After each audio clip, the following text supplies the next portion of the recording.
Yesterday, when the minister spoke here, he spoke very convincingly, and we were even convinced enough to believe that there's nothing for any state government to worry, because he's one, minister's not here, but still I'd like to say that he's one of the most humble ministers. माननीय मंत्री जी यहाँ पर हैं.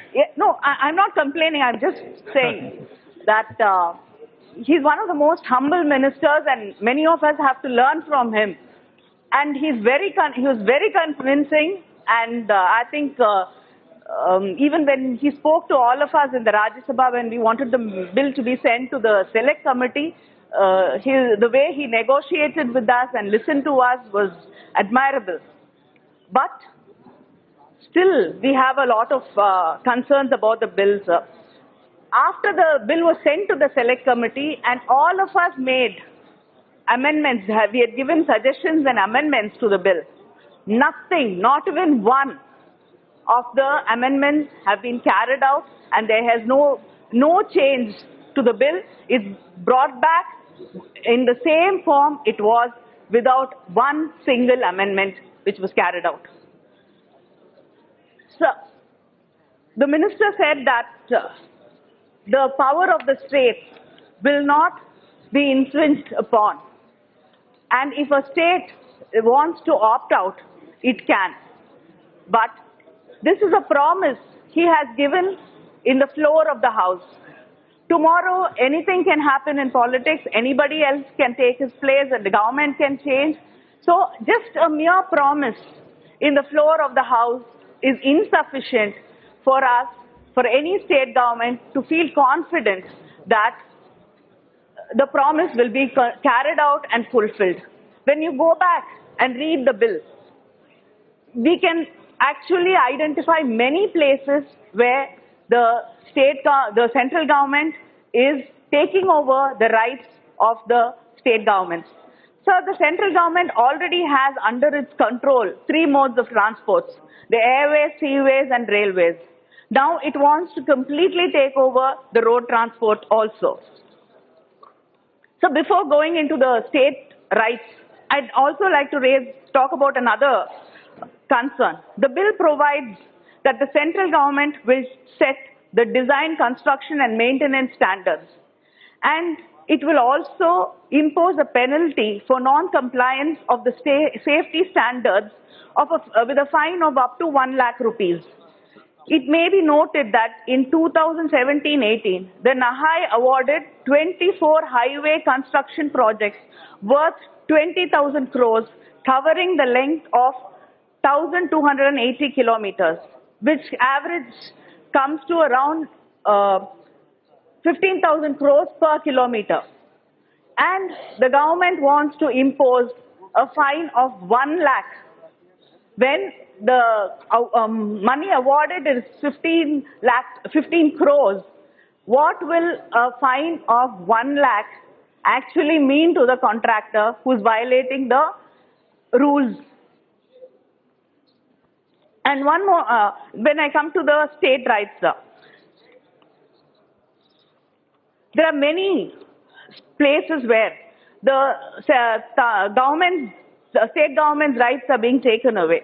For an instance, where the central government says that it can levy and collect fees and taxes through any office, authority, body, or agency owned and controlled by the central government in a particular manner. That will not be, is this not encroaching on the state government's rights? And they also say that the dealers will be collecting. Sir, you were not there, I was complimenting you. And under the new sections in clause 91, the central government shall have the power to delegate any power or function that has been conferred upon it by the Act to any public servant, public authority, and it can authorize such public servants or public authority to discharge any of its powers, functions, and duties under this Act. Is this not taking away the power of the state government? And also, sir, in the case of Tamil Nadu, in 1969, the Tamil Nadu government nationalized all the buses so that there's a last mile connectivity. The state government is not profitable, and it is not a profit-making business, the Transport Corporation of Tamil Nadu. But it ensures and makes sure that there are buses to rural areas, to hilly areas where, you cannot make a profit.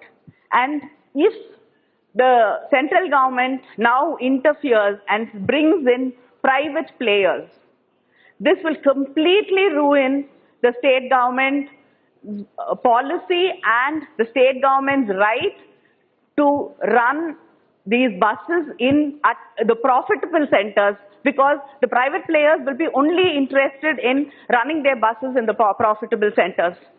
Sir, you've just made I just mentioned it, you've made a promise in the floor of the House, but it is not there in the bill. We want to see that being brought into the bill. These were the amendments we gave in the select committee, and none of these amendments have been carried out, and that is where the fear comes from. Sir, and the in the existing powers, the state governments can enter into an interstate agreement with the neighboring states. But now, the central government will be taking over this. Is this not interfering with the state government's authority? Sir, in his speech, the minister hailed the Tamil Nadu government for reducing the road accidents, and he even admitted he was large-hearted enough to say that even his department has failed, but the Tamil Nadu government has been able to reduce the number of accidents, and I think it cannot go to one particular government. It's been a long process over the years which has brought it to this level. So when already a state is running the department so well, why does the central government have to intervene and ruin what is already there and what we are already doing efficiently? Sir, and the Sundar Committee, it has said that road safety is very important, and we need a scientific study of road infrastructure which includes effective road engineering solutions at the design stage and rectification of accident hotspots. So, nearly 789 black spots based on fatalities have been identified. I'd like to know how many of these have been rectified, and with only 315 crore for road safety allocated in the budget, how will this be possible? And the minister has said that dealers would be, actually they will be the ones who will physically, don't have to physically inspect the vehicles, and they will be giving out the certificates. And he also went on to explain that because of the state in which the RTO offices are and they are centers of corruption, the whole authority and the power have been shifted to the dealers. This is like throwing the baby away with the bathwater. Just because there are some officers and some offices which are corrupt, can we undermine the entire bureaucracy? Can we undermine the entire cadre, saying that it is entirely corrupt and we will take away the powers from them entirely and give it to private players? Is this the solution we should be looking at?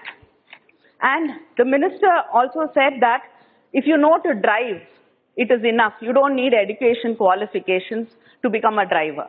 I think at this day and age, this will not be a right way of looking at it, because we are looking at 100% literacy, trying to promote 100% literacy in this country. This saying you do not need any education qualification to become a driver will actually encourage many people to think that, okay, I don't have to go to school, I don't have to send my children to school. They can still find a driver's job somewhere. And education is important, sir, even if you want to become a driver. Because today we know the vehicles are more computerized. You need basic literacy and education to be able to operate these vehicles and to read the signs and to communicate with people. So I think the minister should reconsider that and take away the section which says education is not important, sir. And the minister made a lot of promises. Yes, we all accept and happy to accept that he's one of the ministers who runs his department very effectively and efficiently. But some of the promises are so tall and so big that it's like one of the many dreams which the BJP government or the Modi government has promised to people, and nothing has been fulfilled. I just like to finish with one quote by Tamarin Bennett in her poem, Dream Merchants. The poem is not a line, but a net, woven with strands, written in sand, carried away by the wind, a moment spun, and then sent to sea. I hope the promises made by the minister will not be sent to sea, and they will be fulfilled. Thank you.